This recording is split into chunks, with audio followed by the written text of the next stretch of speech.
হিন্দু সম্প্রদায়ের আমার দিদিরা, আমার কাকিরা, আমার দাদারা এবং কাকারা যারা আছেন তাদেরকে নমস্কার এবং স্বাগত। এবং এখানে খ্রিস্টান সম্প্রদায়ের যারা আছেন আমার দাদারা, তাদের সকলকে আমার শুভেচ্ছা। আজকে আমি প্রথমেই আমি আপনাদেরকে একটু প্রশ্ন করবো।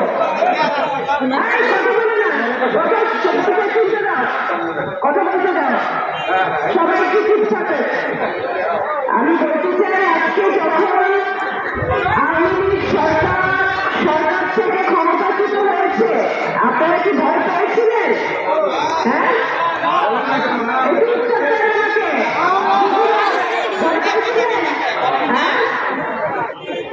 ভয় পাইছিলেন নাকি আপনারা?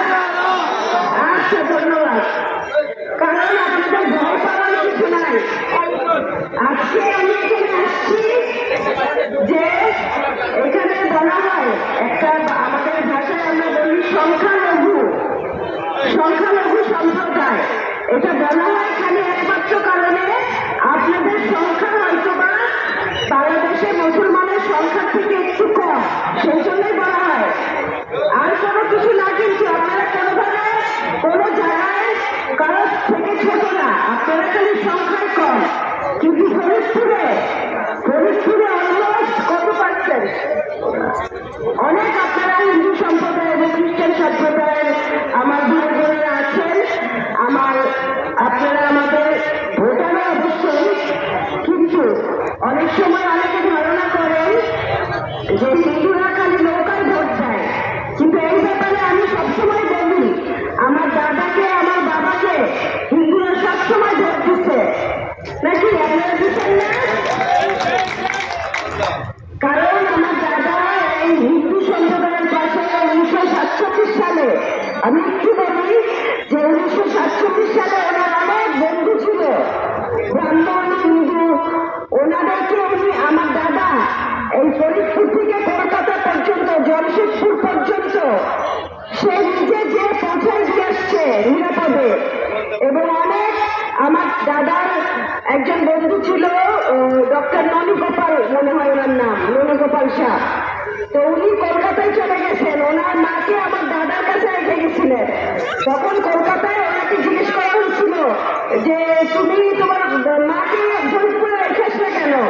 তখন ননীগোপাল শাহ একটা উত্তর দিছিল যে আমার মা আমার কাছে যত না নিরাপদে থাকবে, ওখানে আমি এমন জায়গায় রেখে আসছি, যার হাতে রেখে আসছি, আমার দাদার কাছে রেখে গেছিল, বলছে যার কাছে আমি রেখে আসছি আমার চেয়ে নিরাপদে আমার মা ওখানে থাকবে।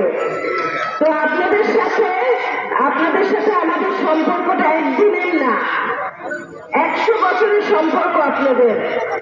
এবং এতটুকু বলতে চাই যে আমাদের কিন্তু সৃষ্টি একই সৃষ্টিকর্তা সৃষ্টি করছে।